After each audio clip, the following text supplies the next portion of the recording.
Perasaannya hari ini? Bangun pagi, sehat selalu, sudah sarapan, sudah mandi, sudah stay untuk belajar biologi. Kita belajar biologi di pertemuan yang ketujuh. Kita belajar tentang sistem klasifikasi makhluk hidup. Sebelumnya, kamu persiapkan dulu buku paket, buku catatan, dan buku latihanmu. Karena setiap selesai belajar kita ada kuis dan ada tugas. Oke, kita mulai pelajaran kita ya anak-anak ibu. Iya, sekarang kita mulai sistem klasifikasi pada makhluk hidup.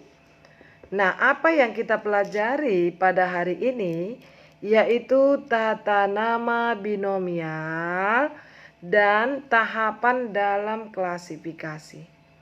Oke, nah apa itu tata nama binomial? Pada umumnya, suatu makhluk hidup mempunyai nama lokal dari setiap daerah, misalnya kota, negara. Contoh, nama buah pisang, orang Jawa Tengah sering menyebutnya gedang. Orang Sumatera, apakah kita mengerti gedang itu apa? Nah, sedangkan orang Jawa Barat menyebut gedang untuk buah pepaya. Contoh kalau kita misalnya di Tanah Karo bilang pepaya itu betik. Ya. Kalau di Simalungun ambortik.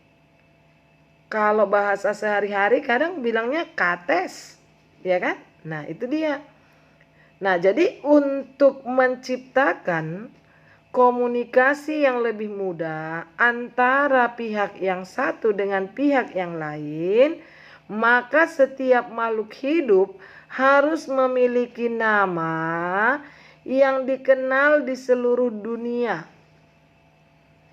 Tujuannya agar tercipta suatu sistem tata nama yang sederhana, mudah dipahami, dan berlaku secara internasional. Ya. Nah, selanjutnya bagaimana ketentuan yang ada dalam penamaan tata nama binomial tersebut? Yang pertama, nama suatu spesies terdiri dari dua kata, yaitu kata pertama merupakan nama genus dan kata kedua merupakan penunjuk jenis. Contoh misalnya nama Latin padi, Oryza sativa. Nah, jadi Oryza itu termasuk genus. Ya, sativa merupakan petunjuk jenis. Nah, yang kedua, huruf pertama nama genus ditulis dengan huruf kapital. Jadi Oryza sativa, O-nya huruf besar tapi S-nya huruf kecil.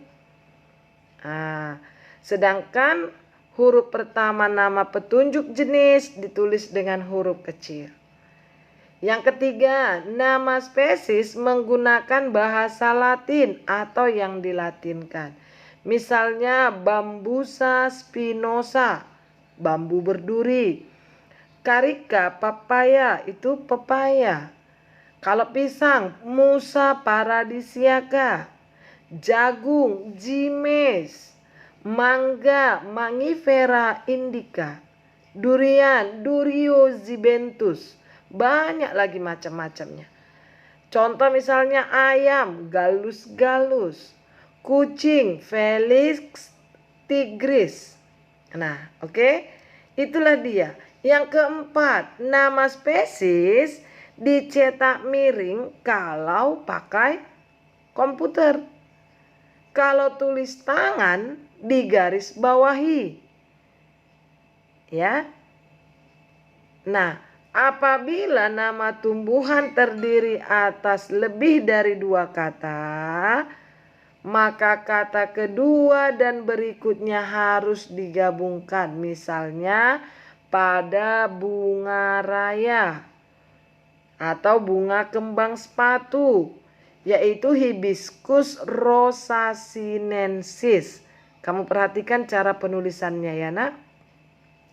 Nah yang keenam, apabila nama hewan terdiri atas 3 kata dan nama tersebut bukan nama spesies, melainkan nama subspesies atau anak jenis, maka ditulis terpisah. Contoh, Felis maniculata domestica. Ini bahasa Latin daripada kucing rumah atau kucing peliharaan. Ya, nah yang ketujuh, nama spesies juga mencantumkan inisial pemberi nama spesies tersebut. Contohnya Zimeis L. Yang memberi namanya adalah Linnaeus, Carolus Linnaeus. Oke. Nah, itulah tata cara nama penulisan binomial. Oke, sekarang kita masuk yaitu tahapan dalam klasifikasi. Tahapan dalam klasifikasi. Klasifikasi ini artinya pengelompokan. Ya. Ilmu biologi yang mempelajari tentang pengelompokan. Ayo apa? Iya, taksonomi. Oke, pintar. Itu pertemuan kita yang kemarin ya, yang pertama. Nah, jadi klasifikasi adalah pengelompokan aneka jenis hewan atau tumbuhan ke dalam golongan-golongan tertentu. Nah, golongan-golongan ini disusun secara runtut sesuai dengan tingkatannya atau hierarkinya, yaitu mulai dari tingkat yang lebih kecil sampai tingkat yang lebih besar. Nah, selanjutnya pencanderaan atau identifikasi. Ini tahap-tahapan yang diperlukan dalam klasifikasi tadi. Jadi yang pertama kamu harus lakukan dulu identifikasi. Nah, jika kamu menemukan satu makhluk hidup, apa yang akan Anda lakukan?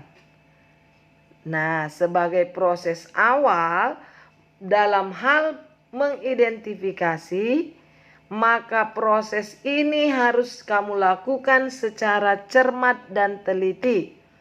Maka identifikasilah makhluk hidup ini mulai dari anatominya. Ingat itu apa anatomi? Cabang ilmu biologi yang mempelajari tentang bagian dalam. Fisiologi, cabang ilmu biologi yang mempelajari tentang fungsi faal tubuh atau bagian luar. Morfologi, ini bentuk-bentuk luar daripada makhluk hidup.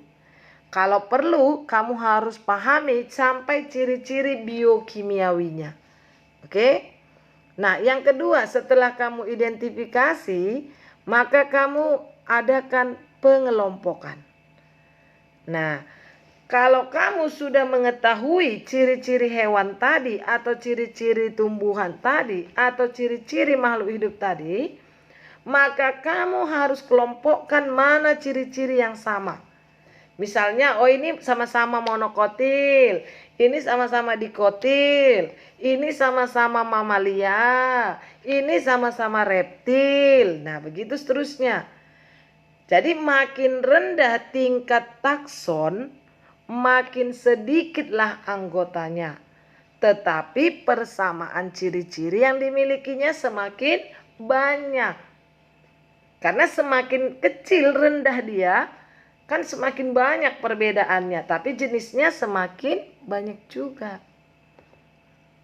Nah, setelah kamu kelompokkan, maka kamu harus memberi nama taksonnya. Nah, pemberian nama takson ini bertujuan memudahkan kita mengenal ciri-ciri suatu makhluk hidup yang berguna untuk membedakan dengan makhluk hidup lainnya. Ya. Nah, sampai sini pertemuan kita hari ini. Ibu harap kalian sudah bisa nanti mengelompokkan mana hewan mamalia, mana hewan reptil, mana hewan invertebrata, lebih besar lagi itu kan, lebih tinggi lagi. Mana hewan vertebrata, iya. Tumbuhan juga seperti itu. Mana tumbuhan spermatopita, mana tumbuhan angiospermae, gymnospermae. Nah, lewat pengamatan, pengelompokan, dan pemberian nama takson.